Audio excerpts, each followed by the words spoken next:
Alright, my desk is a disaster, but I'm not too worried about it because the main point of today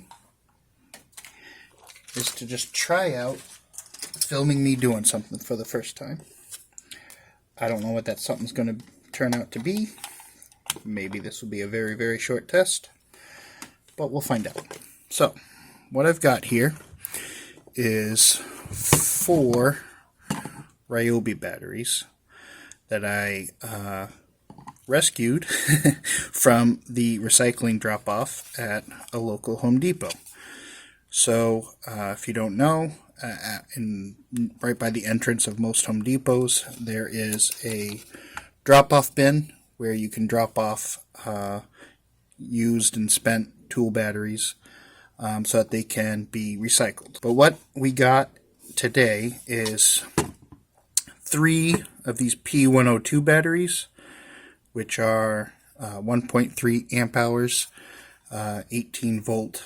Well, they call it the 18 volt platform. It's a 5S battery, 5S lithium ion battery. So these have 5 18650s in them to make up a fully charged voltage of 21 volts, actually. So 18 volts is just about the nominal charge. And then we've got one of this model. This one is different. This one does have a different style of battery gauge. There's a button here on the front. You see that? There's a button here on the front. And then I'm assuming one of these would light up. I don't know. I've never used or had one of these, and this one's not working right now. This is a P104, and it says 48 watt hours, which would make this a 2.6 amp hour, I believe. Do not know. That's a very odd number for them to do, but maybe it is the right height, so it's probably, as you can tell, a lot thicker.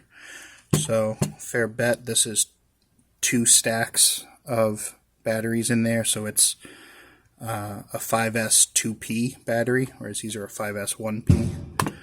Oh, and you'll have to ignore the noises because it's the 4th of July, and other people would rather do fireworks, but I'm having fun doing this.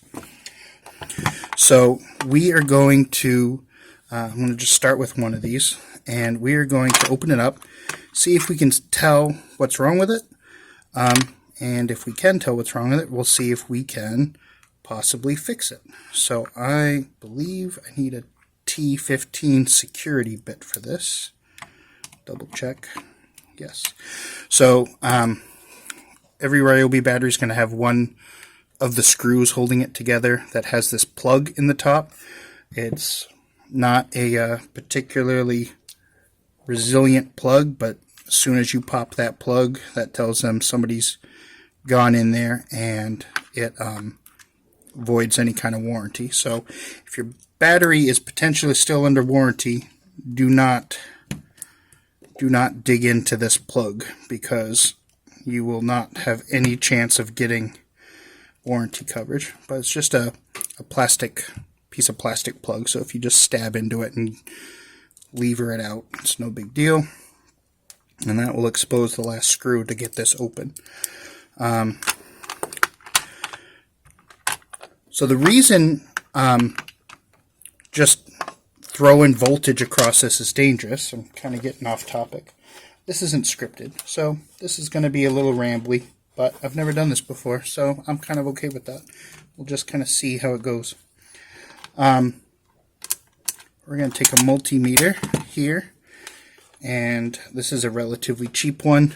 Doesn't need to be a very nice or fancy one for anybody to try this.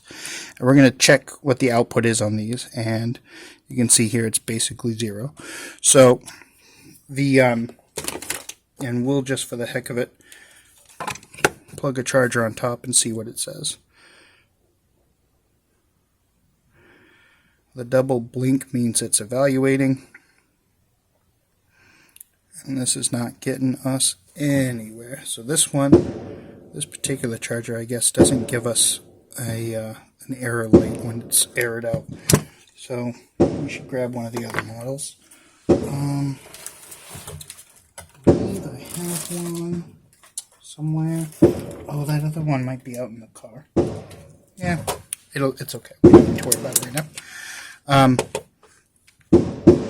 So I'm sure you've seen videos of other Ryobi chargers. The larger units, when you put it on, they'll give you a red like error code light to say that the battery's no good and it's not going to charge. So what happens is the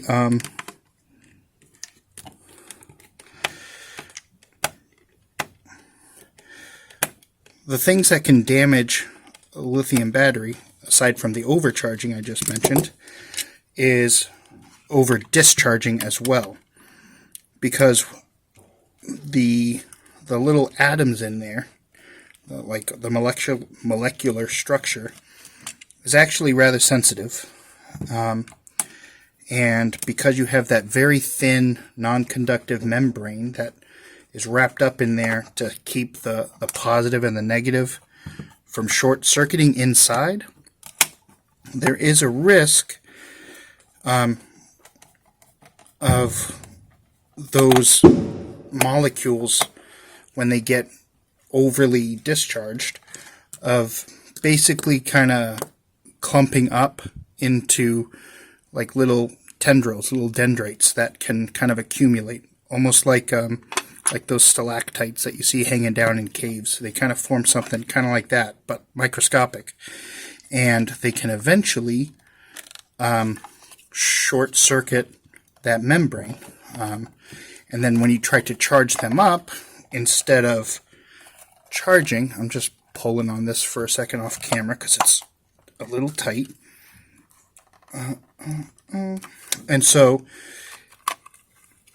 that over discharge can cause those to form, and that can cause problems.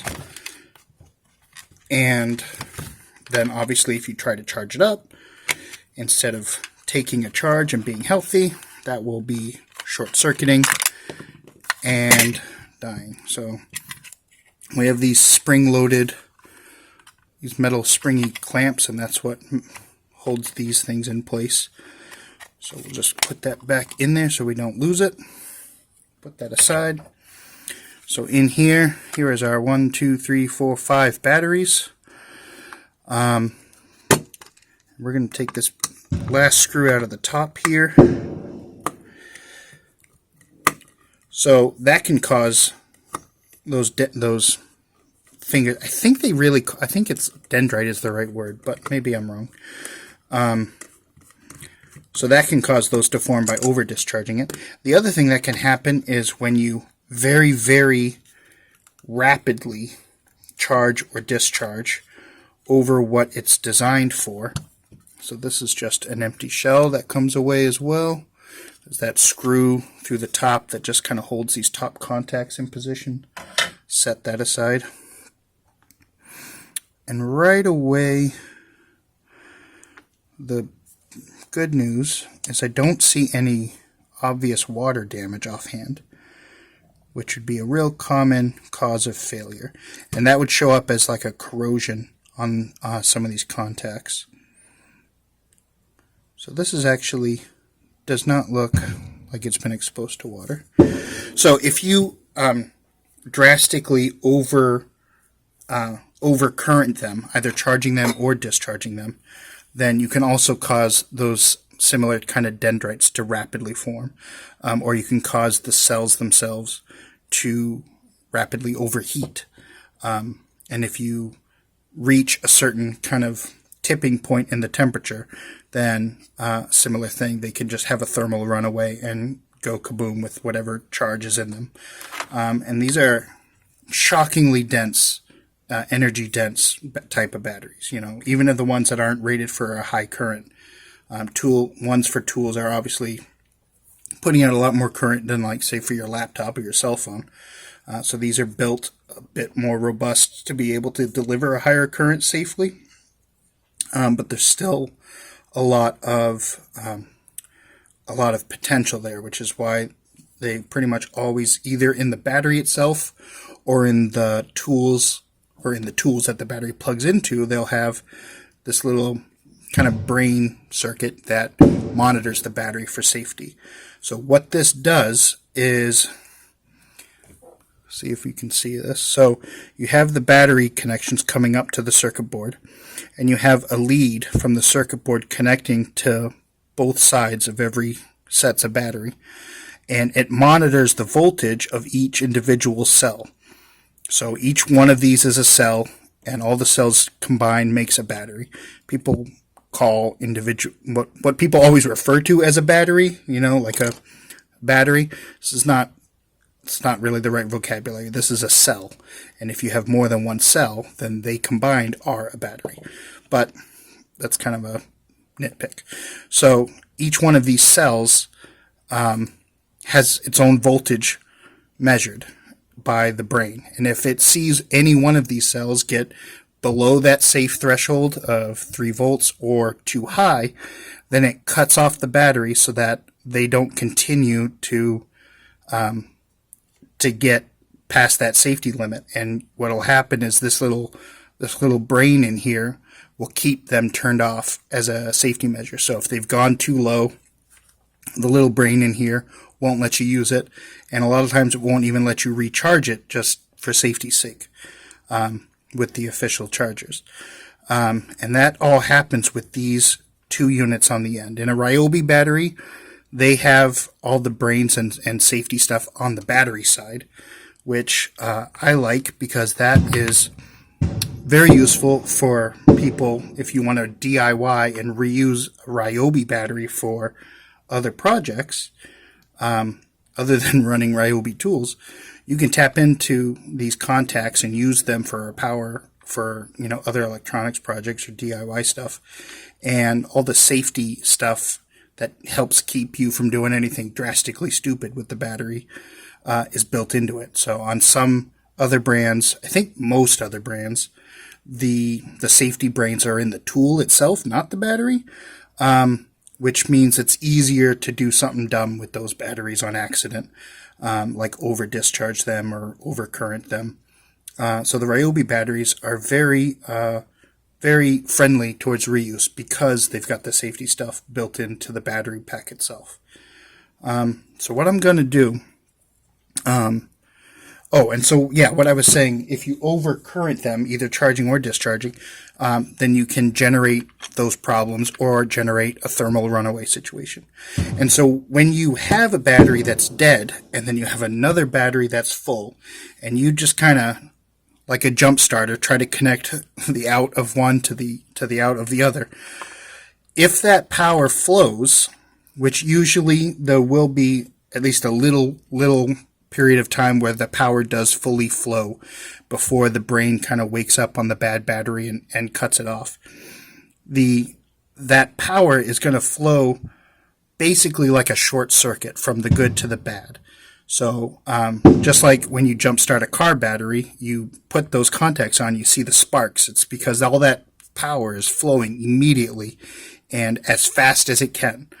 And what that means is you are very rapidly discharging the full battery and very rapidly charging, like way more than it should be, charging the dead battery. And that can potentially blow up in your face. You could end up damaging the good battery and destroying that, or very much shortening its lifespan. And you could also cause either battery to end up blowing up. If there's some charge in the bad battery, or obviously your other battery that you're trying to jump start it with is probably well charged if you're trying to use it for that. And so you can make either one of them potentially go boom, or you could break your good battery. Which makes it just foolish. It's just not the right way to do it. Like I said, it can work, and there are many, many examples online of people where it has worked, and there's even lots of people who have made YouTube videos saying this is how you fix a battery. Just jumpstart it with a good one. And just because it can work doesn't mean it's safe. It's still not the right way to do it. It's still dangerous, and I would hate to see you burn down your house on accident. So what we're going to do, these MOSFETs on the back, I started to say, this is how the brains turn the battery on and off. So basically all the power that goes through these, flows through these two MOSFETs, which are kind of like a light switch but without moving parts. The brain on here, the little circuit control chip in here, it can turn this, essentially, just think of it like a light switch. It can turn these on or off on its own. So when the little microchip sees that one of these cells is too low or one of these cells is too high or anything as over temperature, it turns off these switches, and then these outputs are essentially disconnected from the battery's cells themselves. So when we take it out of its case, we can take our multimeter and we can measure the cells individually and see what's on them. So can you see that? 0.189 volts. Move on to the next cell. 0.282, 0.23, 0.24, and the last cell, 0.23. So the first one's a little bit imbalanced, 0.18, but it's not that bad. So the way that these work, you need, when any one of these cells, remember I said it's monitoring the voltage on all 5 of them, if any one of them goes too low or too high, it cuts off. So over the course of time, as this battery gets charged up and charged down, you're only charging the overall pack through the main output. So you've got the master positive of the very end battery, and these are all connected end to end like a zigzag, and then you've got the master negative over here. So you can see the entire pack is only all combined at about 1.18 volts. So the way the chargers work is the chargers apply the full voltage across these contacts and charges all the batteries up in series. It doesn't do them individually. At least not in Ryobi batteries. There are some batteries you'll hear like lipo balancing or active balancing, where it charges the cells individually and makes sure that they are all fully charged. Ryobi batteries just charge them all as one big unit. So it's relying on these to just kind of stay in sync over time so their voltage doesn't drift. So this unit has no visible water damage, and apparently the cells are just severely over-discharged. But we can attempt to fix that. So I have a power supply up here that we are going to turn on. You can probably hear its little fan running, although I'm sure it's less annoying than the fireworks. So let me get these, my desk is a mess. Let me get these untangled for a second here.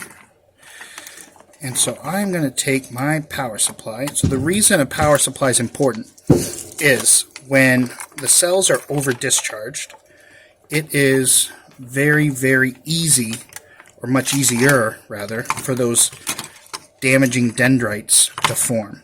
And so what you want to do is treat them very, very gently. And when it comes to batteries, gently means very, very low currents. So what we are going to do is hook up the power supply and set it up. We just need to find a spot where we can get this to grab on. And that will be good enough. And let's see which side, just double check on this, which side is positive. So this is positive. So we're going to do this. So these, the MOSFETs on the end, those special switches that the brain can turn off, those actually turn off the negative contact. So the positive contact is still connected directly to the batteries, but the negative contact is what gets disconnected. So we're going to go onto that negative contact, and I'm going to set my power supply to 16 volts. And we're going to have a nice low charge current of 0.5 amp. And we're going to let this sit for a few minutes and take some charge. So it's already climbing. It's up to 11 point. It's out of camera, out of line, isn't it? Let me think. Loosen this screw, I think. So there you can see we're up to 11.7 volts, 11.8 volts, and we're charging it at almost 6 watts. Can you see that? So we want to let this charge at a nice gentle rate like that until we reach at least 15 volts. So remember I said this is the 5 batteries in series. So the way you figure out your voltage, batteries that are in series, you add their voltage together. Batteries that are in parallel, you add their capacity together. So 5S means that it's, and remember the minimum cutoff voltage at the bottom should be 3 volts per cell. So 5 of those in series, 3 times 5 is 15. So this whole battery is empty at 15 volts. That's it, fully used up. And if it's fully charged at 4.2 volts per cell, then 4.2 times 5, this thing is fully charged at 21 volts as a maximum. And that's what the Ryobi chargers charge up to. They market it as an 18 volt battery, but that's just sort of the average of the range. Almost any tool battery that you see advertised as either 18 or 20 or 21 volt, those are all actually a 5S battery, and they all actually run at the same range of voltages. So it's not, it's a little bit weird because the voltage doesn't stay the same the whole time it's in operation. So the voltage, excuse me, the voltage on this is going pretty good. It's already up to 13.5 volts. And so we want to be here monitoring this while it happens. We want to be getting in here and making sure nothing's overheating. If one of these cells had the like those dendrite formations causing a short circuit in one of the cells, then all the electricity that I'm trying to put into these for a charge would instead go through that short circuit and turn into just heat. So it becomes pretty obvious when one of the cells has a short circuit internally. So you want to charge it very gently and be watching it, be there with it, watching it in case anything's getting hot. And it's all of this, you know, we're at a nice low voltage. I can touch these contacts and it's not doing anything to me.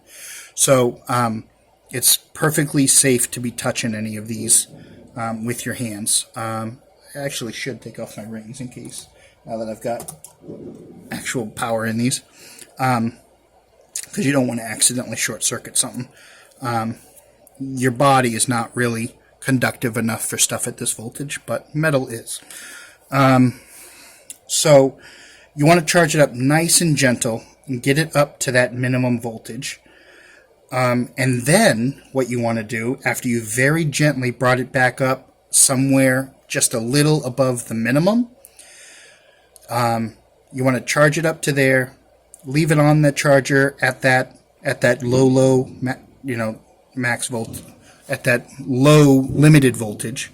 You know, if this is supposed to be empty at 15, I'm going up to only 16. So what you want to do is charge it up very gently to 16 and then leave it there for maybe 20 minutes on the charger at 16 volts so that it's kind of leveled out. You make sure the whole time that nothing's getting any warmth at all. And then you put it aside and you leave it. Leave it somewhere safe for a couple hours. Overnight would be great. And what you want to do is come back afterwards and measure each cell's voltage one at a time and make sure that they're all still holding their voltage, that no one cell has lost its voltage over time. So I'm putting voltage into it now. I'm putting, charging them up. And what I don't want is for one of these cells to be bad and have a very slow short circuit inside of it that I don't know about yet. And then I charge it up real high and it becomes much more dangerous. So we want to charge it up only just above the minimum and then let it sit so that we can see how things hold. And if everything holds nice and steady, and especially you want to make sure that all their voltages are even or very, very close, like we want like within 0.1 volts of each other, you want to make sure that they're all nice and balanced.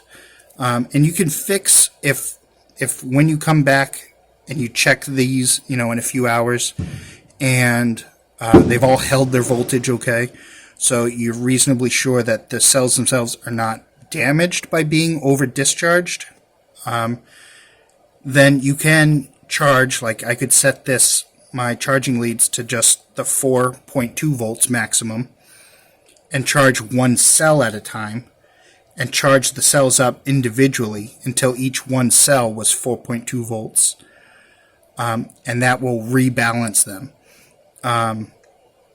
If they're not far out of balance after you've let them sit at that sort of minimum safe level for a while, if they're already really, really close to one another as far as balance goes, then you can just pop this on a regular Ryobi charger after that and let it charge up all the way. And then what you want to do is the same thing.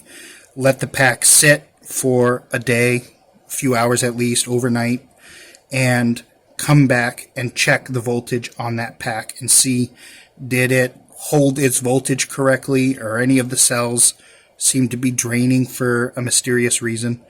And so you make sure that those are holding their charge and everybody's staying balanced. After that, then I would feel totally safe to run the battery through a tool a time or two. Run it down, charge it up normally, run it down, charge it up normally, and just do that cycle like twice. And if nothing, you don't have any issues with it, nothing ever overheats, it all charges up normally, they all test to be in balance still, then I would be 100% comfortable saying that battery's good to go and put back into use on something. What happens a lot, obviously this one appears to have just been over-discharged, which is not uncommon. People will take one of these, they get it with a pack of a drill and driver or something, especially these little ones, they come in like kits a lot. They'll charge this up when they get it, and they'll toss it in a drawer with their tools and forget about it, right? Well, LiPo batteries naturally will very, very slowly, and this is very slowly, discharge over time. But also, when you've got all these brains on here, this circuitry, it's very, very low power, but it's not no power. So having the brains on here, although it's safer for the battery overall, the brains themselves will actually have a very, very minuscule draw on the batteries over time. So if this ends up sitting in a drawer for for many months, or maybe even a year or two, you could come back to it, and unfortunately it has managed to drain itself below that minimum cutoff, and the brains are just not going to reconnect anything. So, and then people are like, oh crap, the battery's dead, and they throw it away or drop it off for recycling. And if you're careful about it and you know the risks if you do it wrong, then an over-discharged LiPo can often, but not always, be brought back to life with this method. If any one of these cells doesn't stay in balance, or if any one of these cells starts to get obviously warmer than the others, then it's probably a bad cell. If you have a bad cell, it is possible you can, I'm going to try to do this without making the wires pop off, you can replace an individual cell, or even if the brains are fine but all the cells are bad, you can even order new cells that are rated for the type of current this is going to go through on a tool, and you can put all new cells in here and reuse the brains and reuse the plastic outer shell. And that's, if you have the tools to do it, way cheaper than buying a whole new battery pack from Ryobi. Each one of these cells, to get a replacement one, is going to be, depending on how many you're buying, just a few dollars per cell. You know, if you're doing really low quantity, maybe $5 a cell. If you're doing a little bit of more at once, you could be getting down to like $2 or $3 a cell pretty easy. Especially if you've got some of these packs, you know, like not all of these are going to be something we can revive necessarily. But if you had a pack where one cell was bad but the other 4 weren't, you can save that, and the next time you've got a battery pack, that same situation, you can sort of mix and match the cells to make one working pack out of the guts of 2 separate broken packs. So definitely, even the ones that you don't think you can save, store them in a safe place, because you might be able to reuse their parts later. So we've actually got up to 16 volts now. Turn this so you can see. So we've reached 16 volts. You can see it here, 16 volts. And our current is now dropping because it's holding the 16 volts. So that's going to slowly drop to 0. And then at the end of that, when that reaches 0, theoretically, this pack should be charged to 16 volts. And a regular Ryobi charger will probably be able to talk to it and charge it at that point.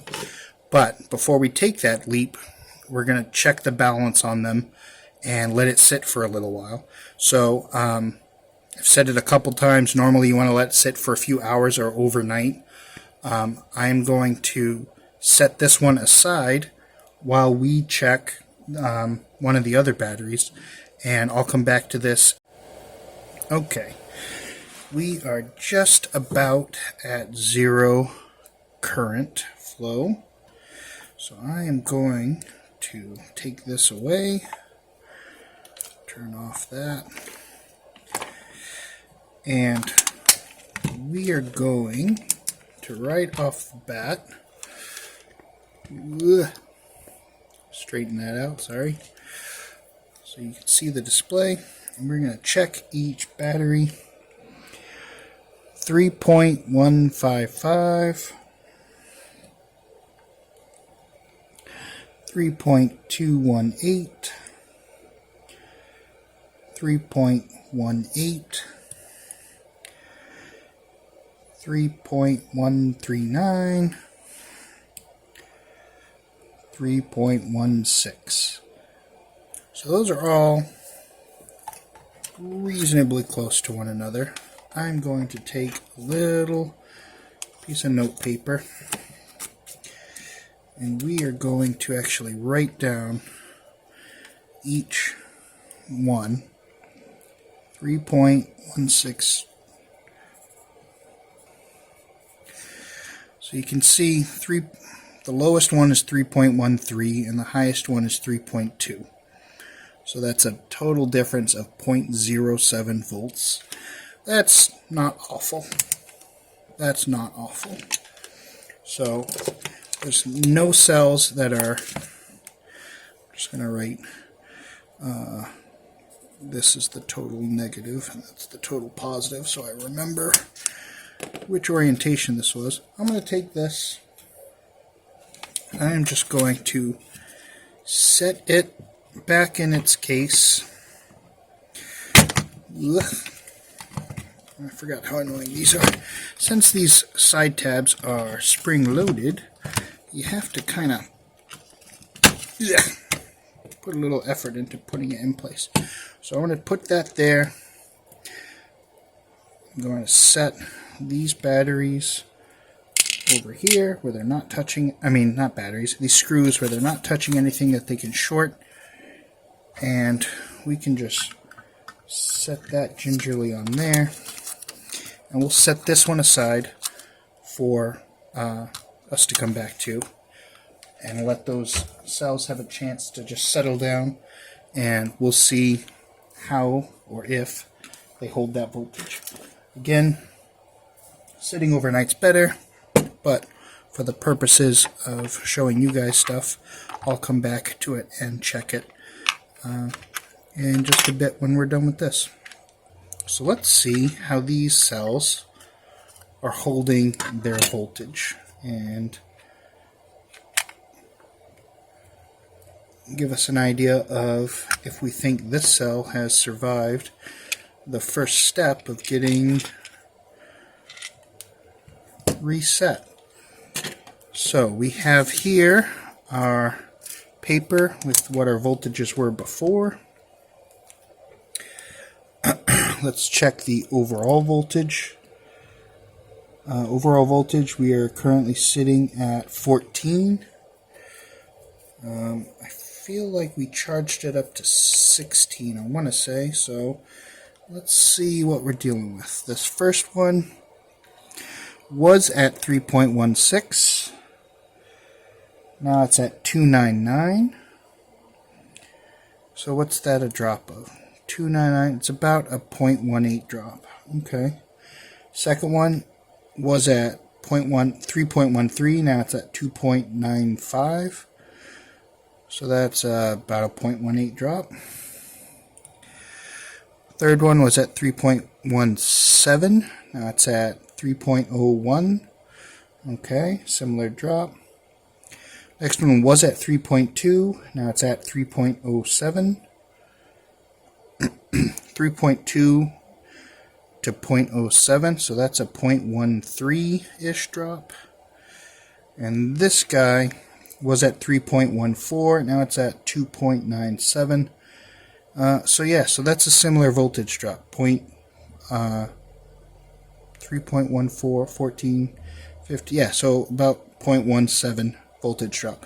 So like I said earlier, about a 0.1 to 0.15 voltage drop is really common after fully charging a battery.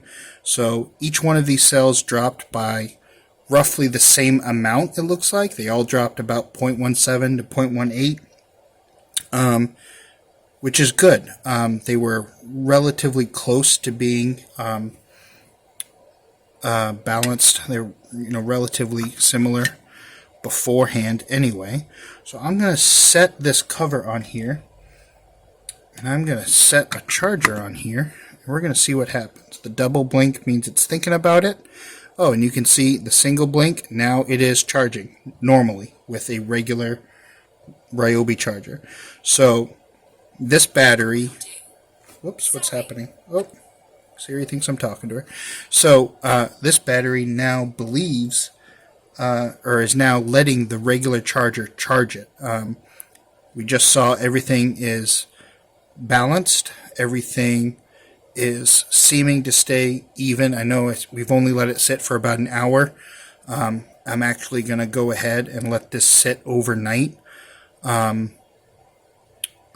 before I actually let this finish charging up. I'm going to have this sit overnight and check it again.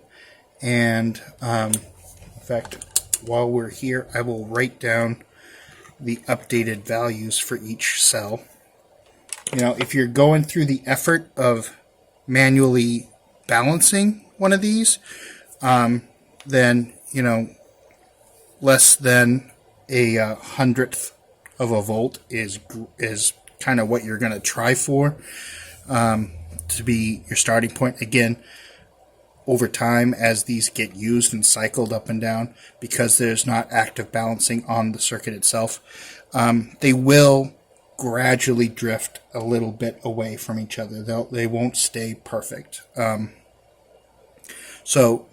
But realistically, you want them to be within like 0.1 of a volt. when you are balancing the whole set, try to be within like 0.05 of a volt for the balancing. And if you have, just an inexpensive power supply like this, and you balance one cell at a time, that's perfectly fine to do. What you don't want to do is have a couple cells charged up and a couple cells not charged up and forget, and then try to use that pack for something. So put it somewhere on its own where you know what where it's at in the process. Work your way through and get it all balanced before you go on to the next step. Alright, I'm going to try and do a quick update. This is the pack, the first pack in the last filming, which seemed good. And so I'm just going to do a quick update on its levels, on its voltages. It's been sitting a few days now after getting a full charge. And so now we are just going to pull this in so that we can see where we're at. And so we are going to just see how these cells are doing. So we're at 4.04.